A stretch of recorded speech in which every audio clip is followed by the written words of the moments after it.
Hey guys, this week we have a very special guest, my good buddy Drew Gooden.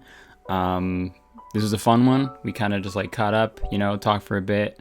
I realized the last episode I did with Danny, it was kind of just like bits the whole time, and a lot of people were confused and didn't know when we were serious or not, and I get that.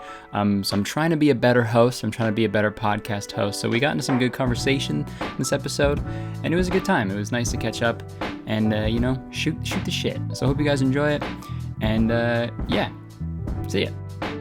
Hello, everyone watching. Welcome back to another episode of this podcast. This week we got a special guest. So this week it's going to be the very really Gooden podcast. What? Yeah. Oh, what was that? Who was that? Oh, sorry, I haven't been introduced yet. Nothing. Just sweeping the floor. I'll get out of here. That's my custodian, my podcast custodian. My good buddy, my good pal, Drew Gooden is on the pod. So say hello, everyone. I'm sure they did, right? I can't hear. Can I talk now? Yeah, yeah. Okay, I don't want to mess up like I just did. Hi, everybody. Nice. What's fun about this is you guys can see me. Curtis can't see me. He has no idea what I'm doing.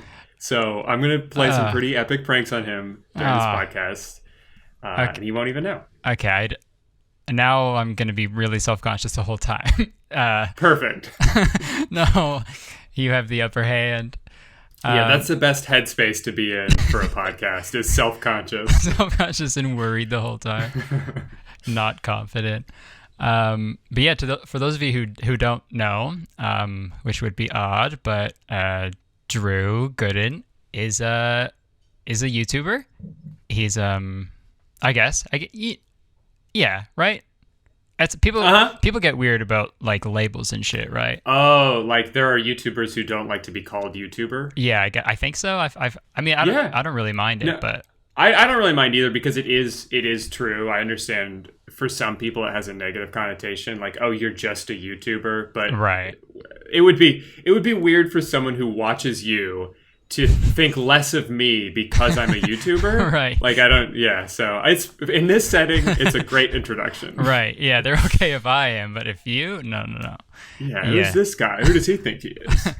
Yeah, I mean, I guess I've never really had an issue with that, because I don't even know like what other term or like I don't know. Yeah, I think both of us like would prefer to be known as like a comedian, or I guess specifically internet comedian, although you obviously do more live stuff than I do, so you are just more of a general comedian. But if someone wants to call me a YouTuber, because my by far most known thing I'm known for is YouTube, it's like I'm not gonna beat you up and pull your pants down and spank your butt just because you say that. Dang, that's what I want. So, well, I'll still do it. That's not what's going to provoke it. Oh, okay. So I'm just trying. By the end of this podcast, I will know how to do that. Yeah. And I will be spanking your bare butt by the end of this podcast. In person, somehow. Mm-hmm. Yeah, that's the thing. You can't see my camera. You can't see that I'm actually boarding a plane right now. The border's closed, but but if you explain to them what you're doing, I think they'll be fine with it. Hey, idiot, I'm getting on a plane. We're going to fly over the border. It's fine. I need to spank my friend Curtis's bare ass.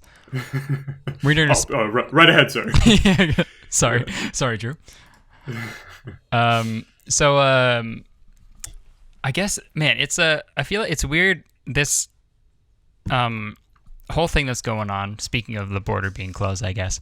I was talking to Danny with it about it. When I talked to him, it was like kind of when it first started, kind of. But now that it's happened for a while, I feel like it's becoming more of like this is gonna be the way things are for a very long time, or if it's at the very least, it's gonna affect how things are for a very long time. Like, have you found it like any different, or any like, has it affected you a lot? Yeah, I definitely, when it first started, I think all of it was just such a jarring new reality. And even though things aren't necessarily better now, I mean, if anything, they've gotten worse. More people are getting sick, and obviously it's not gotten better, but I think for our own sanity, a lot of us have just kind of had to not think about all these overbearing, horrible thoughts. I think my day-to-day life has gotten a little bit more positive lately, just out of necessity, just because I just have to not think about, I have to take the right precautions, obviously, and do what I can for myself. But like, if I just sit and read the news all day, every day, I'm never going to want to get out of bed. Yeah. So, I've been having that too. It's like every day it's like, fucking Justin Trudeau and Doug Ford, they do these like live streams of like, just like updating like the country on everything. And it's like, every time I watch it, I'm like, this is making me sad, but I end up watching them like every morning. Because it's nice to like be in the know, but at the same time, it's like, fuck, this is so sad. Yeah, well, that kind of thing isn't even that new. It's just now we have all this specific piece of news, but that's kind of always been the case where like there's so much fucked up shit going on all the time everywhere. Yeah. And if you really wanted to, you could spend all morning, every day being quote unquote informed. Right. Like you feel like you're learning about all these things, and that makes you a more knowledgeable person. But it doesn't really affect your life, and it just kind of brings you down. And it's yeah, like, exactly. There's only so much I can focus on at a time. So like there's so much out of our control too. That's the thing. It's like I can't control what people are or aren't doing. Right. I would love it if people were smarter during these times, but they're not. But I can't do anything about that. Right. So it's just has to become like, well, that's their problem. I got to live my life and do my thing. I got to do my best, I guess. Well, I guess I wish everyone would do that, but I don't know. Yeah, it's very weird. I went through there was like a good like 5 days straight where I was like, I was just like so sad, so in the dumps, like not like doing anything, just fucking playing video games. And I remember I think we texted about that. Like we were both kind of like, I don't want to film anything right now. I feel, obviously we're pretty lucky in the grand scheme of things, but it's just sort of the realization of this new reality. It's like I was so depressed for a while. And oh my God, yeah. Yeah, everyone was kind of going through it. But yeah, I mean, they just they're opening golf courses this weekend, so I'm going golfing on Tuesday. I'm fucking really excited for that. That's good. That's one of those things you can do responsibly. Like there are some things that can be open in the right way where you're not, golf is not a contact sport anyway. It's not like you can kind of, that's good. I do miss normal activities. Yeah. I mean golf, they should make a contact version of golf though. I think like that'd be pretty cool. Yeah. Just I guess tackling. I guess you wouldn't really have a reason to tackle anybody while golfing. Well, there's always a reason. It could also be like dodgeball, but you just have guys running around the fairway and just throwing stuff at you, I guess. Throwing golf balls. I don't know if the obstacle would be you try to hit them or they just become an obstacle, and the golf is still played as normal. You're still just trying to get to the hole, but now there's like 100 dudes in the way trying to slap your ball. They're just insulting you the whole time. Make you feel really self-conscious. Do you people I feel people always are surprised when I tell them that I enjoy golf, which is I guess understandable because it's like a game for retired men.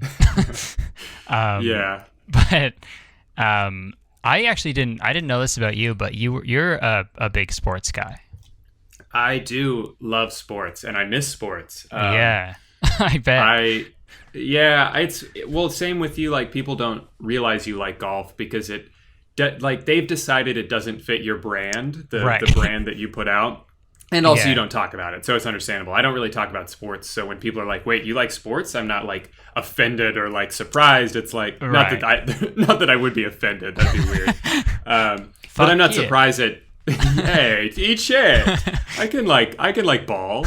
But yeah, I've always liked sports, and it is surprising, even to me. It's surprising to Amanda that I like sports. She's constantly I've gotten really into basketball this year before before the season ended, and I was watching like every Orlando Magic game, and she was just like, why did so even wasn't one even still after all this time she's still shocked?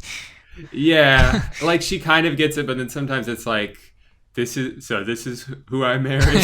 So this is the guy, huh? Yeah, and I'm stuck with this now, and I'm like, sorry. That's so funny. Still, like, never just getting used to it. Forever going to be confused. We've known each other for 5 years. Basketball is kind of a newer thing for me. I've always liked it, but I've been more of a football guy. And then the Magic started being better, and so I was like, okay, I'll watch them a lot. And I just got really into it. We were going to games. I was paying for like the NBA League Pass so I could watch all the games. Oh wow! It did come out of nowhere. I went from 0 to 100 pretty quick. Yeah, okay, that's understandable then. Yeah. It's like out of nowhere, you just like, I guess that, out of nowhere, you're just really into anything, all in, it'd be pretty frightening. Yeah. Like if Jenna just all of a sudden was like, hey, I'm going to only do pottery now, I'd be like, okay, well, let's I respect it, but you're watching all these live pottery tournaments every night, and I looked at the cable bill, and you subscribe to this premium pottery channel. I didn't even know that existed. Yeah. There's enough people that like pottery. PSPN. Oh, I don't know why. Never mind.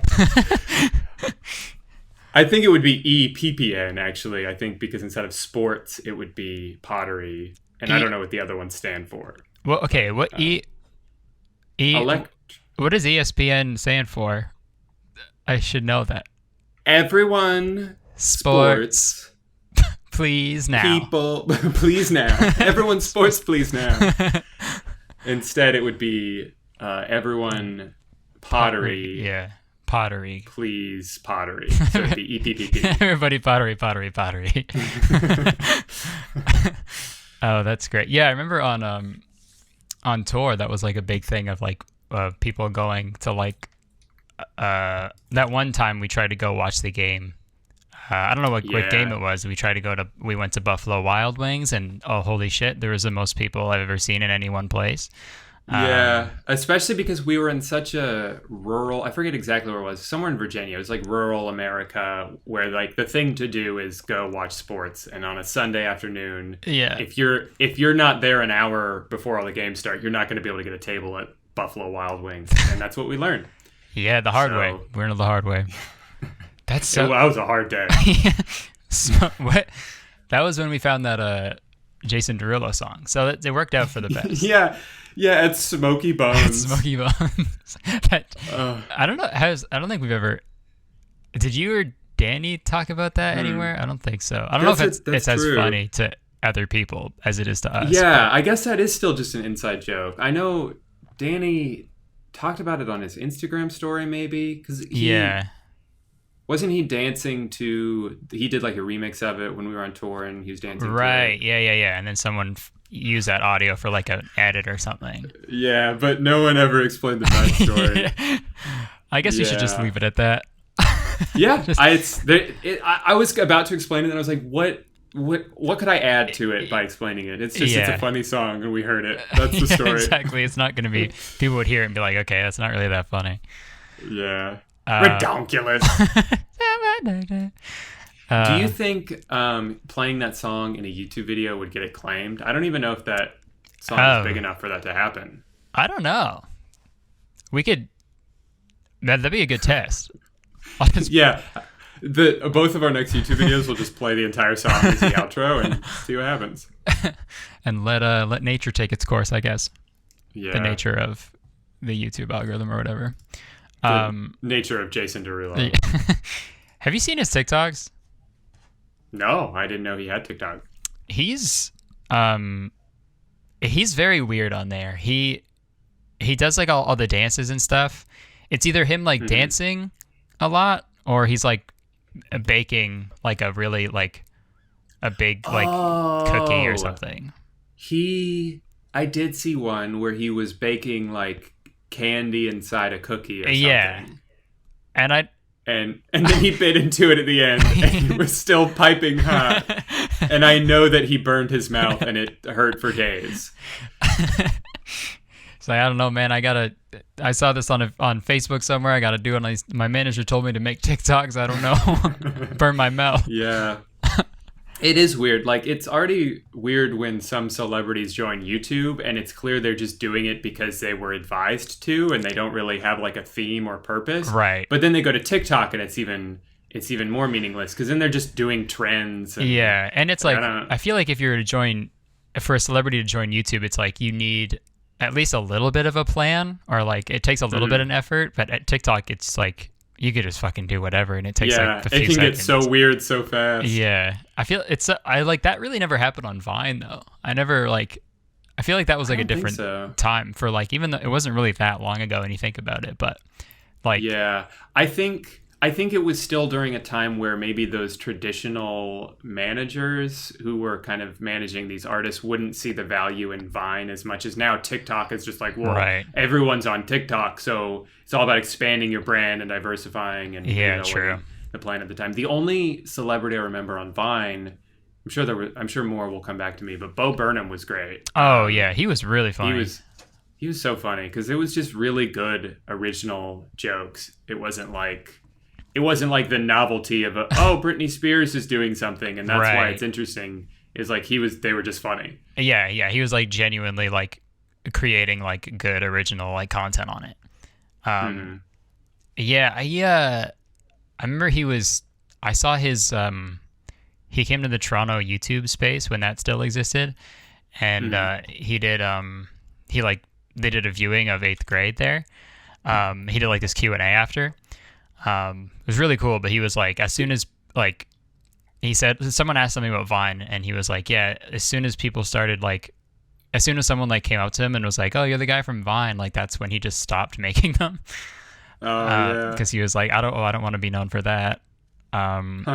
Which is, I guess, that's pretty interesting, I guess. But I mean, I guess, I don't know. Vine it seems like it was so long ago, but I mean, it really wasn't. I don't know. It wasn't, yeah. Well, I understand him. Yeah, I guess you don't want to be put in that box. Yeah. I wonder if he would have a different. Well, I was going to say, I wonder if he has a different opinion about that now. But I guess that was pretty recent that he would have said that if it was for the 8th grade movie. But yeah, I get it. But I also like, I don't know. Just because someone knows you from something doesn't mean. Yeah, right. Yeah, like, true. Like if you were like, if someone was like, "Oh, you're the roadwork guy," you'd be like, "All right, fuck off." Yeah, fuck you. I guess I'm gonna like delete that from the internet and make sure no one ever sees it again. Yeah, exactly. I don't know. But who am I to question Bo? He's also like my favorite person in the world. So yeah, same. Literally, he could be like, he can do no wrong. Yeah, he could literally say anything. He'd be like, "Fish are now dogs." I'd be like, "Yep, okay." Yeah, that's fair. He could be beating both of us to death right now, and I would ask him to focus more on me while he's doing it. Please smack my bare ass harder than you are, Curtis. Come on. Oh yeah. I guess we could talk about. I wrote down guidelines that I wanted to talk about. All I wrote down was Vine ? Vine? Vine? They still got that? You still got that Vine? Oh, dude, I did. I did some video with Mashable like a few months ago, and the title of it is like I followed like a Bob Ross tutorial, and it was really fun. But the title of it, I'm gonna find it. But the title of the video that they put is Curtis Connor, YouTube comedian and Vine star, follows a Bob Ross tutorial. And this came out 2 months ago. And they still call me a Vine star. That's not even former Vine star. Yeah, it's current just like Vine star. Vine, worldwide Vine sensation. Curtis Connor. The 2020 Vine sensation. Yeah, it's so irrelevant though, especially YouTube comedian. And plus, didn't you have way less Vine? You and I both never really got that big on Vine. And now we're way bigger on YouTube. So it's weird to be like, and also... and also the thing he did that led him to YouTube. Like, it's so irrelevant at this point. I don't know why they went with YouTube comedian and Vine star. I don't know. I don't think I was ever a star of the app. Yeah, the one of the Mount Rushmore faces of Vine. It was King Batch, and yeah. Lele Pons. King Batch, Lele Pons, Thomas Sanders, Curtis Connor. That is dude. They got to make that for sure. That's almost as irrelevant as if the title was like YouTube comedian and former high school graduate. It doesn't really matter anymore. Okay, yeah, I guess, but it doesn't really relevant to what you're doing. Yeah. And food eater, Curtis Connor. Notorious food eater. Infamous. The infamous food eater. You're I feel like I remember seeing one of your, I don't know what the first Vine I saw of yours was, but I feel like it might have been the diary one. The Kung Fu Panda. Yeah, I feel like that was the first one I saw. It like whenever, I don't know what fucking year that was. That was one of my, I remember that was one of the last ones I did, or at least that was when Vine was sort of starting to decline. Because at that point I had moved back in with my parents. Mm-hmm. So yeah, things were going great for me. Was that after Camp Unplug or before? That was after, yeah. Oh, okay. So I knew. Okay, I'm wrong then. I saw something like I knew of your Vines before the Camp Unplug thing happened. Cool. Because I think we were following each other. Yeah, because I remember when that came out, I was like, oh, that looks so cool. I was like so jealous of everyone. Yeah. I still can't believe they asked me to do that. I was like, everyone there had like 2 million followers, and I had like 300,000 maybe. And nice. It's like, okay. Sure. Yeah. That was so fun. Cool. Yeah. All those. I mean, it's good to know that like a lot of those. Oh, hold on, my fucking audio stopped recording. Okay. Yeah. I mean, it's good to know that like a lot of those people are still doing things and are still like well off. That makes me happy. Yeah, everyone, so many, like I have the poster still, and I look at it all the time, and there's like, and then Cody's doing good shit, and Tom Harlock has a pretty popular YouTube channel. Michaela's great. Like all these people have kind of figured their stuff out. It's great. It's so cool how we all branched off. Yeah, that makes me very happy. It was like fucking before any YouTube fucking worked out for me. It was so fucking. It was fucking hard, man. It's so hard to figure out what to do. So how weird. long was the transition for you between like when Vine shut down and then when YouTube was sort of like popping off? It was like a good like couple of years, I think. Like, because I got some. Vine went like shut down like right when I went on like my little like I did like a 5-city like tour. Mm-hmm. And then they shut down like right when that was happening. And then when I got back, I started working full time at like an office. And I worked there for like a year and a half, 2 years. So it was probably like 2 years before anything ever like actually like took off for me.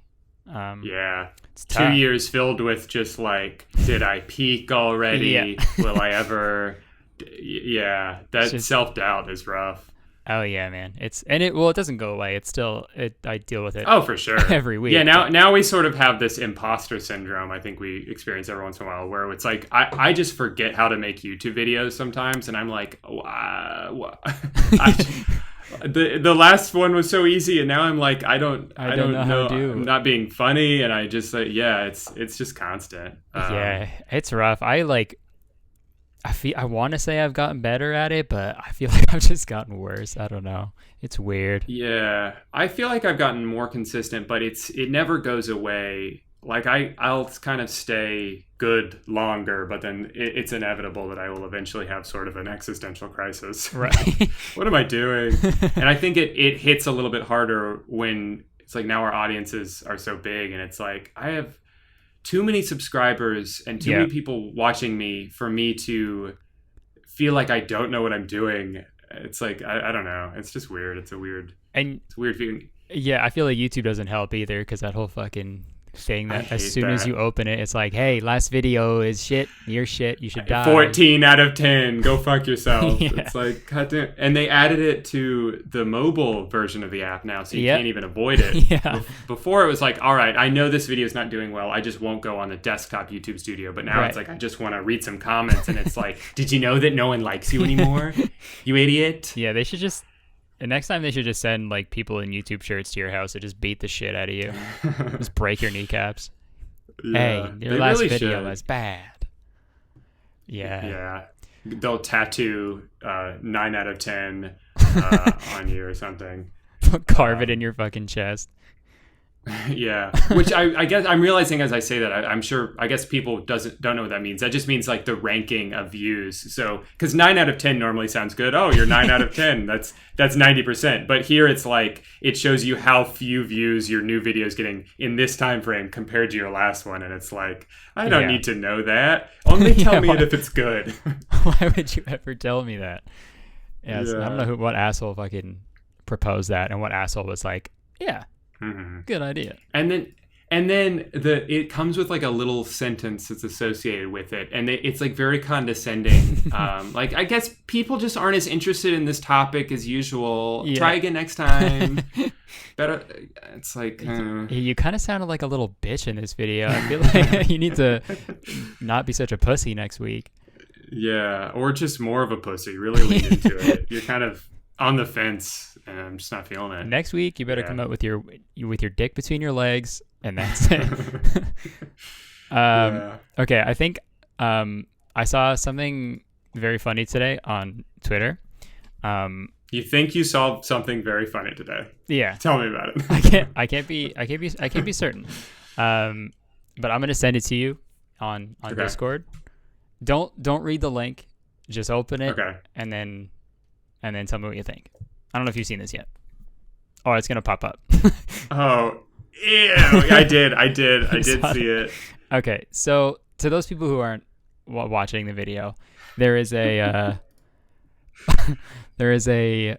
fleshlight. Okay, let me set this up. Okay, yeah. Remember in A Bug's Life, there was the big fat caterpillar who had a mouth that when you looked at it, you just thought, I wish I could fuck that caterpillar. Well, now you can. And it's $2,000. It's $2,000 for a Heimlich fleshlight. Oh, no. I hate it so much. I feel you're going to have to give him the Heimlich after because he's choking on a wiener. Yeah, if I use that and then am in need of the Heimlich, don't even bother. I don't deserve to be resuscitated. Says this is it, the Holy Grail, one of 4 in existence. It's like it's a Dragon Ball. There's more than one? There's 4 of them. Oh no. I don't know what... Okay, never publicly released. I'd hope not. Never publicly released, only given to a select few high-ranking Pixar executives for... Okay, that can't be real. What? Well, also never publicly released. Yeah, I would hope it wasn't available in like Toys R Us. Yeah. Oh no. Yeah, the sex toy section of Toys R Us. Sex Toys R Us, I guess. Yeah. Sex Toys R Us. Oh, there's a video of it too. Okay, well, not like in use, but that is I'd love to know the thought process of that. Like, were they watching Bug's Life and they were like, damn. Yeah, I don't like what that entails. That someone who probably saw A Bug's Life when they were a kid and then carried this with them into their adult life. I just don't like... It's always been in the back of their head. Yeah, they've never been able to connect with anyone, man or woman, and they've just been trying to figure out why, and it's because the only person they've ever loved is a 3D caterpillar. Oh, that makes me so upset. That whenever they're like, they overhear someone choking at a restaurant, they're like, give him the Heimlich. They're like, what? They need to excuse themselves. I gotta go to the bathroom. Oh, it's the 3rd time today. Ew. I wonder if there's other Pixar characters that they've made. If you had to... I don't... I won't finish. gross. I won't put it in. I know exactly where you're going with that. And it's Mr. Incredible. Yeah. I'd agree with that. A Mr. Incredible flashlight. Oh, that's so gross. It is. I don't know why I'm still trying to think of other Pixar characters that. Well, for the most part, it's like you can't really pick one because then it'd be like bestiality, I guess, because they're like mostly animals, I think. Yeah. And you don't want to do that. You don't want to do that. That's one thing I've learned. Well, not learned. Oh, you know what I mean. I've heard. You've heard. Yeah, I've heard that it's bad. I'm happy you've already seen that. That's good. I'm not. I wish I could unsee it. I wish when you saw something for a second time, you would actually be unseeing it, and then that's where I could be right now. Right. It just cancels it out. But instead, I've just seen it more, and I don't like that. Oh, God. The things people make. That's great. The things people fuck. Yeah, true. Are you okay? I saw another TikTok that I have like these weird. Do you use TikTok a lot? I do. Yeah, I go through periods where I do it too much, and then I have to sort of police myself and get off it because I just succumb to the endless scroll of I'll just sit there for hours. Yeah. They're like algorithm thing it's great. It sends me. They have figured me out. They know exactly what I like. Yeah, mine's like skateboarding, people like falling down, and like people doing like weird, fucking like stupid jokes. It's really good. But I also have like these other. I don't know why, but like these other videos that pop up on my For You page are like people talking about the drug trips that they go on, and like. Okay. Or like the weird things they see when they like meditate. And I've fallen. Well, I'll let you finish. That's pretty much it. It's just like it's weird that I don't know what TikTok would. I don't know what made them think I would like that, but right. What assumption they're making about you? Yeah. And what you do in your free time. But like I've fallen down YouTube rabbit holes like of that before. There was one time where I got really interested in watching people talk about what they were experiencing in the middle of like an acid trip. Oh wow! It's just I don't know why I don't even really care that much. Like I did acid once in college and I never really need to do it again. Right. And you're just kind of speaking nonsense the whole time. You think you finally understand the universe, but there's literally no way to verbally communicate what you're thinking in your brain. And then if you try to remember it, it's just so. But that they should be showing that to me, basically, is what I'm saying. Yeah, okay. I'll give you my like login, I guess. We could like we'll just swap logins. And deal with... It's like wife swap, but TikTok login swap.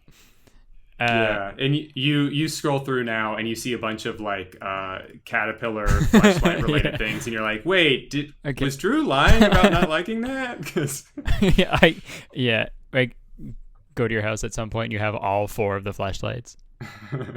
Yeah, it's the Exodia of.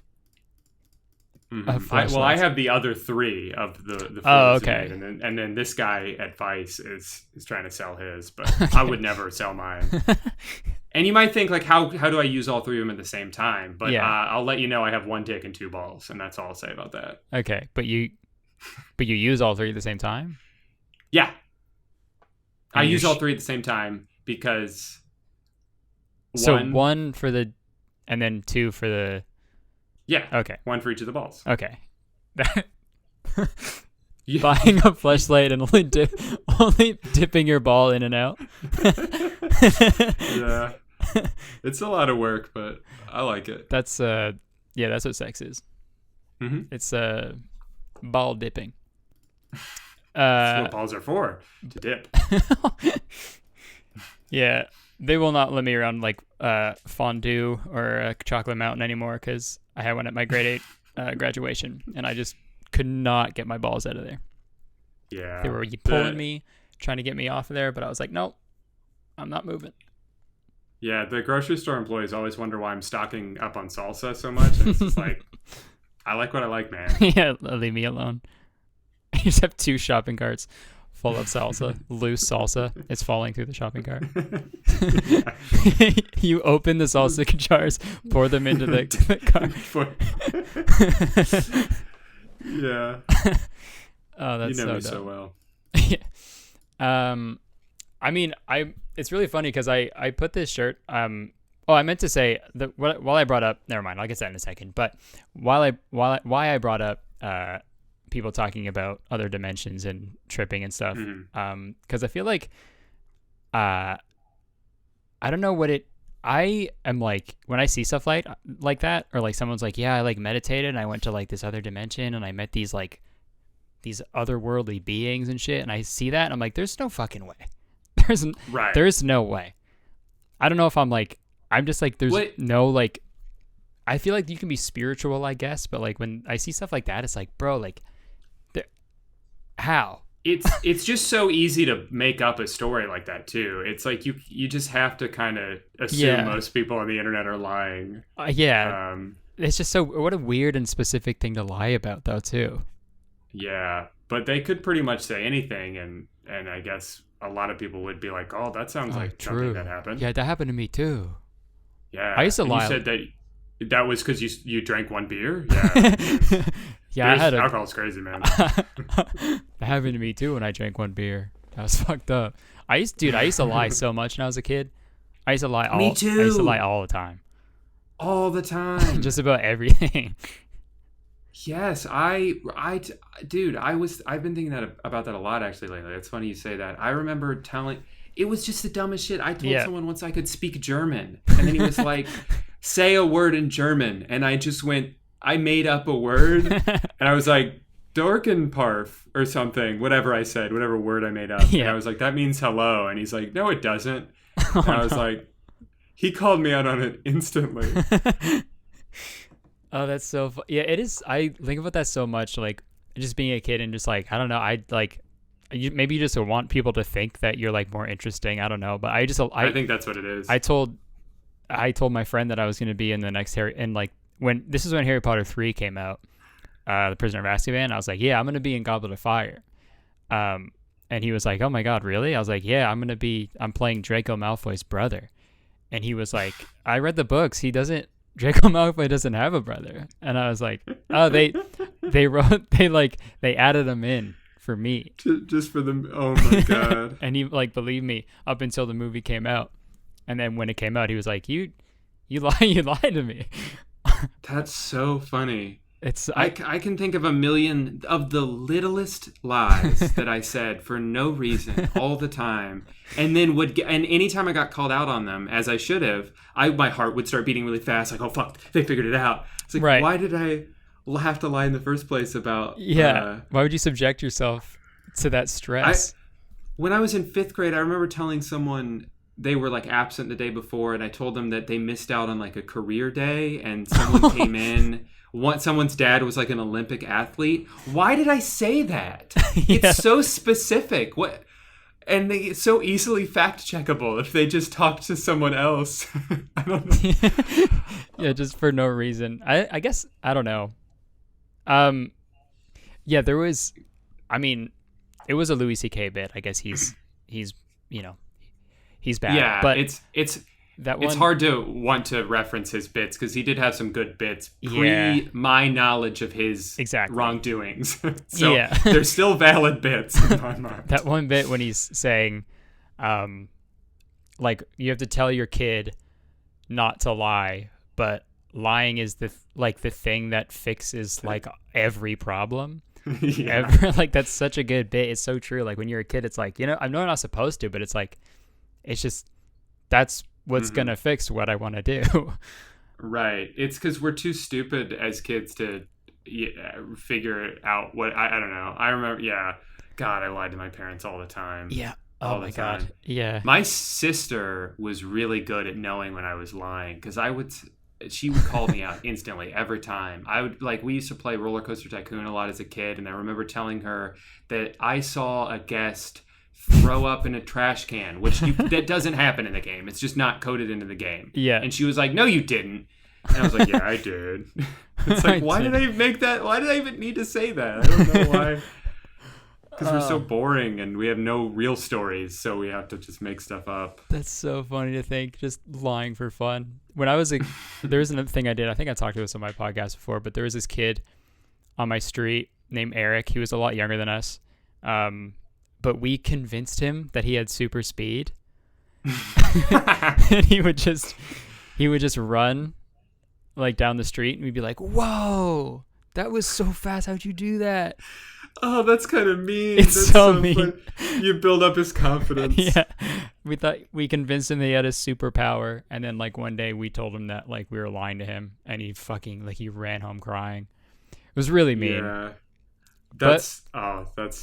That's what you do when you're a kid, I guess. I think I feel like I saw a video of that recently of like not that specifically, but a parent convincing their kid that he was invisible or something, and then so he thought he was invisible because that prank that they were doing a while back. I love pranks. Oh yeah, that prank. Big prank guy. Yeah, what I was saying about I like went through all this trouble to find this shirt to wear it on this podcast, but I can't even see you and you can't even see me. But I'm wearing the We Are Two Different People tour shirt. Yeah. Which was a thing that we all did last summer. I guess we could talk about that for a bit. It was. I feel like it was I can't believe we did that. I agree. When I think back on it, I don't even I have memories of doing it, but I cannot put myself in the headspace that I was in. Yeah. Back when it became so normal to just go and perform for an hour every night, I can't imagine doing that right now. But there was a time where it was I wasn't even getting nervous before these shows. How was that happening? But now the idea of talking to someone at the grocery store gives me anxiety. So it's how was I don't identify with the person I was 7 months ago. Yeah, I feel the same way. It's I've done I've toured a bit after that, but still it's you've been doing it a lot more than I have, obviously. But still the size of the rooms that we were doing and the frequency of it was just it's crazy, man. How many places we went in such a short amount of time, even though it felt like forever. And being away from home for that long, I don't know, that was that was rough. Do you think you'd ever do a thing I guess now would be a lot harder. Yeah, but right now it's easier to say no, I won't do that, because I was already sort of leaning against or leaning towards not really wanting to do something like that again. Mm-hmm.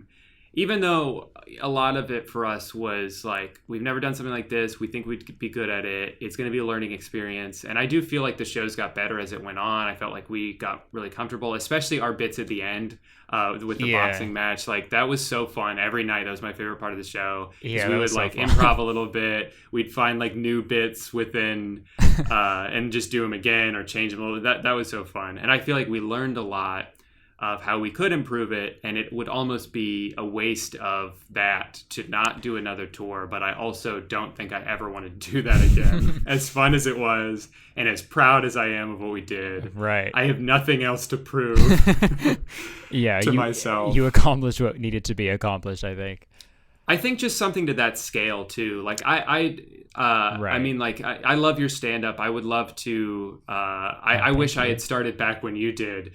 Because it's just now I'm still putting it off. I'd love to, but it's so much easier to do that. Not that I'm saying it's easy to do stand-up, but just in terms of production, it's you can kind of just go and you don't need to. Yeah. We had such a big crew, and it was such a every venue had a problem with we can't do this tonight because the stage doesn't, and it's right. If I could just go and talk. Or did you see Middleditch and Schwartz on Netflix? I was gonna bring that up. Yeah, it was so well done. It was great. I love those guys, and I the first live thing I ever did really before even Vine was I started doing improv, and I always dreamed of doing a show like that. And it's improv is something that it historically doesn't translate that well to a recorded setting. It's much better in person, but the way it was filmed was great. I felt like I was there. Maybe part of it was because we just miss live performances so much, so it was so perfect and timely. I think it was. I was shocked that when I saw the announcement, I was like, oh wow, I wonder how that's gonna that could either be like really, really good or just like Kinda painful weird to watch, I guess. But I cried laughing multiple times. Same. It was the most wonderful thing. Amanda and I watched them, and we tried to spread them out as much as possible because there were only 3 and we wanted to make them last. So we'd watch one and then waited a few days and watch it, and it was like, yeah, that was so great. But I would love to have the ability to do what they can do. Oh my God, yeah. Just go out and make up a whole show and have it all make sense and not have to worry about lights and all this. Yeah. Shit, that's like, it's basically like, because I feel like by the end of it, especially the show that like the 300 different people like show, it was like there were so many things that just weren't a part of it at the beginning. Like you improvise like so much by the end of it. I think we were all capable of doing improv, but what was comforting was always having the structure to fall back on. I think if it was just to be like, well, let's go do a 3-man improv show, I just could see it being a disaster. Yeah. And then if it starts to go off the rails, it's not like you just go back to the line that you had. Right. Yeah. We you had gotta a format like where we could experiment. Yeah, that's why improv has always scared me. I did it when I was in like college, but I don't know. I always just felt so much more comfortable with stand-up because like you can like still improvise a little bit when you're doing stand-up, but it's like at least you still have that like those set jokes you can like go back to. Yeah, it's funny because I feel like kind of the opposite, where stand-up scares me a lot more. And when I have been in places in my life where I've been doing improv consistently and it's not as scary, because you have all these other people, but doing like a 2-man improv show where so much of it is on your shoulders. To really listen to everything. My favorite thing in improv, my go-to, like where I'm most comfortable, was always like the scene is already established and I come in as the wacky third character who just has a couple funny lines. Yeah. But I don't have the responsibility of maintaining the story or whatever we're hoping to accomplish. Right. That's where I'm most comfortable, is that supporting role. You're the comic relief of the comedy show. Yeah. I would always like, I'd have shows where like my friend would be there and be like, you had the funniest line in the whole show. And I felt good about that. But I did so little within the show. It's just like, because I'm spending 2 minutes watching the scene thinking of the perfect entrance. So it's barely even improv at that point because I'm like planning it all out in my head. And then I don't know what to do once I'm in the scene. Right. But as long as you got that compliment, then it's I get that one line and it goes right to my head. And I'm like, all right, job well done. Yeah. I mean, that's pretty much all what stand-up is either too. It's like you have like one like good improvised line too, you're like, and everyone loses it, or you like when you do like if you like respond to like a heckler or something, like that always gets a bigger laugh than like an actual joke that I write and work on for months. Yeah, because people know there's something so magical about that thing that we'd witnessed and it only existed in that moment, and that specific interaction will never happen again. And if you shut down some asshole that everyone already hates anyway, it's great. Right. Yeah, I guess like sorry, we what had are you a saying? lot of those on the tour. Oh my God. A lot of people who that I think, honestly, looking back, if I'm being honest, that is probably another reason why I'm a little bit hesitant. I just don't know. I mean, I love our fans and I'm grateful for every single one of them, but I just don't know if we have the right fans for what we were trying to do, because they're a little bit younger and they haven't been to a lot of shows and they didn't really understand the rules of like, just because you're here and you can see us doesn't mean you can talk to us while we're performing.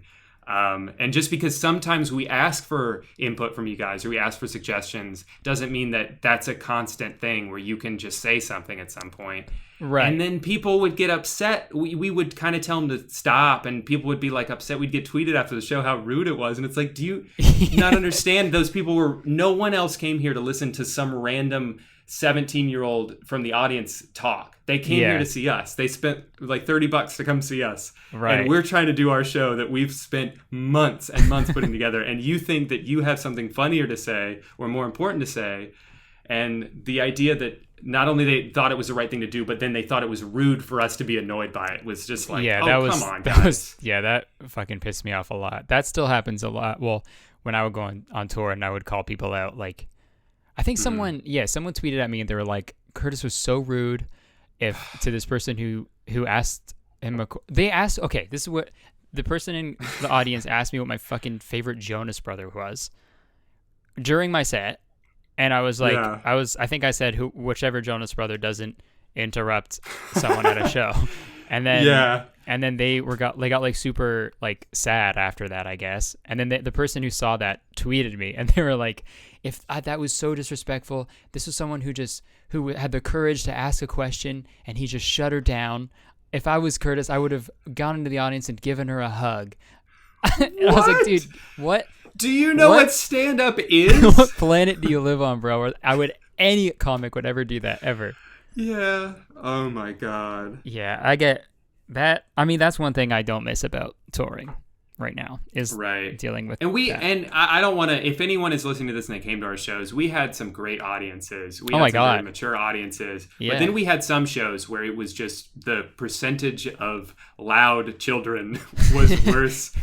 Was just much bigger, and it's tough because like you're grateful that they're there. It's like it's great that they want to come see you, but at the same time, it's like you gotta, there's a time and a place for audience interaction. We built that into our show to have it, and then I think what bothered us too was like we would have sort of pauses built into the show where like I say something and he's reacting, and so there's a few seconds of silence, and the reason that's built in is because there's the silence and there's a tension, and then the punchline comes in and it relieves the tension, and that's it's all structured that way. And then someone just shouts something during the silence because they see it as an opportunity to say something, and they ruin the next line. Right. It's like you're messing up the show by doing this. We appreciate that you're here, but go to watch some other shows and watch the audience at a show and see what they do and see what a good audience does, and do that, and then come to our show. And then, I don't mean to sound ungrateful for the people who came, but it's also like I don't think you sound ungrateful. It's just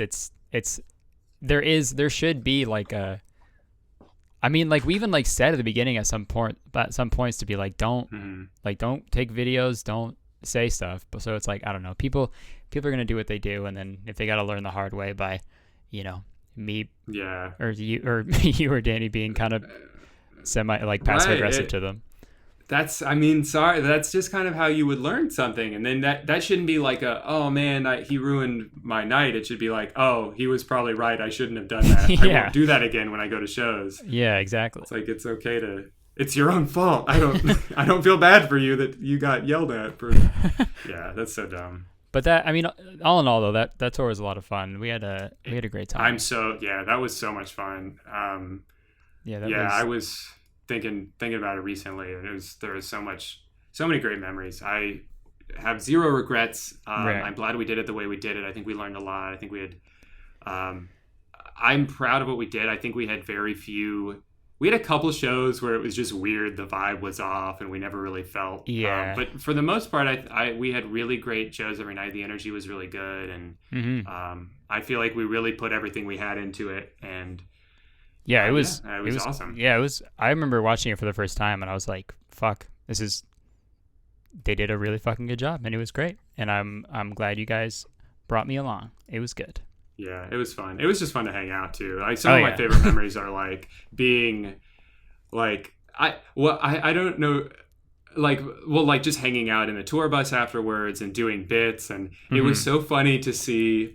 By the end of it, I think I saw a side of Danny I had never seen before. He got so loose and silly by the end. He was doing these characters on the bus. Putting socks on his ears and being Unky Morty. It's like, what is this? It's like, I loved it. I think, he lost his mind halfway through, I think. I think we all did. In a good way. Oh, we all did, for sure. What are we at? That was 50 minutes. Holy moly. 50, 50. Okay, I guess we could probably wrap it up. We could wrap it up. I gotta go do nothing, so. Okay. I think I'm late for my afternoon nothing appointment. So I got these Heimlichs that are calling my name. Thanks for coming on the pod, man. Absolutely. Thanks for having me. This is fun. To those listening, you can go check out Drew, watch his YouTube videos, follow him everywhere. Well, not in real life. Follow him on Instagram and Twitter, and just around. If follow me around, actually, please don't do that. Don't do that. I'm kidding. That's bad. One thing I will say about the quarantine Mm-hmm. is I haven't gotten recognized in public in a long time. And I think that's actually been kind of good because as much as I like that too, there have been times where I'm just like, oh, please no one notice me here. I haven't showered. I just want to do this thing. And then it's like, hi, can you take a picture? And it's like, yeah, but that's... Yeah, that's true. That hasn't happened in a while. I mean, yeah, my Jen already knows who I am, so she doesn't like, she's Have like, you had any... I don't know if that's something we talk about, or I don't know if that's something you even want to talk about on the podcast. And I know you were wrapping it up, but now I'm curious if you've had any really bad or awkward like fan interactions in person. But if you don't, I guess if you don't want to call someone out, I don't know. They might listen to this. I don't know if you want to talk about that, but I mean, I feel like for the most part, I've been pretty lucky with fans. Like they've been very like respectful and nice. There's obviously some people who like just, say, I don't know. Well, like there was one person who left a note on my car. I didn't like that. I don't like that at all. Oh no. And I didn't. It was weird because I do like. I live on like some like just a little street in Toronto, and I do like street parking. So my car is never like by my house. It's like a little bit of a walk away all the time. But then I went to my car. And then there's a little note on it. I was like, oh, did I like get a ticket or something? Yeah. And then I looked at it and it was like, hey, I don't know if this is your car, but I love your, I think it is. I love your videos, Curtis. And then that's it. And they put their Twitter and Instagram handle on it. And I was like, I love when people do creepy shit like that and then put their where you can find them, like you're gonna message them and be like, thanks for putting that note on my car. Yeah. That was like the weirdest thing. It's like, yeah, I don't know why they'd be like, and this is who did it, me. Yeah. I don't know. Yeah, I imagine, I don't know, that's funny. They were like, I don't know if this is you, if this is your car, but I love your videos, Curtis. Imagine they put it on someone else's car, how confused that person would be. They're like, oh. What videos? What? Who the fuck is Curtis? Or it is someone else named Curtis, but they don't make videos. So they're like, what videos are they talking about? What videos are they seeing of me? They'd be so paranoid. Oh man. The worst thing for me with that is, again, I love meeting my fans. There's so many, I've had wonderful interactions. People are so polite and nice about it, and they don't linger. I love when people just want to say hi and big fan, and then they go on about their day. They don't act like we're friends now and we're gonna hang out. But the hardest thing for me has been going to concerts. Kind of sucks now, because at the last concert I went to, I got recognized by like 10 people before it even started, and I like to get kind of loose at concerts and act a fool and dance and be dumb and not worry about people seeing me, and I felt self-conscious the whole time, and I hated that. I know what you mean. I went to it's just so, because you want to just like have fun and enjoy the music, but the whole time it's like, well, is someone watching me or someone watching what I'm doing? Suddenly I'm thinking of like, I already am like a bad dancer. I don't want to be self-conscious of dancing when like, I don't know. Yeah, the 975 show I went to in Chicago a few months ago, I got fucking blackout drunk. I got so hammered, and then I guess I spilt some girl's drink behind me on her, because I was just all over the place, and then she knew who I was and like tweeted me, because usually when you spill a drink on someone, that's that. It's like, what the fuck, man, and you move on. But then it's like, oh, you know who I am, and I just ruined a shirt of yours or something. And she probably thinks you're this like raging alcoholic now too. Yeah. So that's another thing.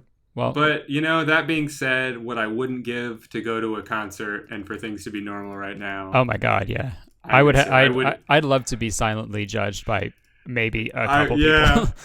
I can't believe that once my most hated problem was that people would look at me at a concert. Now I just want to go to a concert. It's a tough life we live, man. Yeah, we did. So many things have been put in perspective. Yeah. Okay, I guess we'll wrap it up again. Sorry for extending it after this. You don't have to do the whole outro again. Thank you for having me. Miss you. Yeah, man. It's hopefully we'll get to see each other soon at some point. I was supposed to be in Florida for my fucking birthday this year, but didn't happen. Right. Yeah, and then now you just got to be in home for that. Yeah. And it's home lot Florida. Yeah. I'll tell you that. But yeah, I miss you. It's thanks for hanging out. I guess I'll talk to you soon. This will probably go up at next Tuesday, and then I'll see you on Thursday for game night. And it'll be... Sorry, bitches, you ain't invited. You ain't invited, bitches. That's pretty mean. I didn't mean that. Yeah, that's such a... Sorry, that was such a bad way to end it. And fuck you guys who are watching out there. Yeah, if anyone's still listening, fuck you. No, thanks for having me on. Bye-bye. Bye-bye.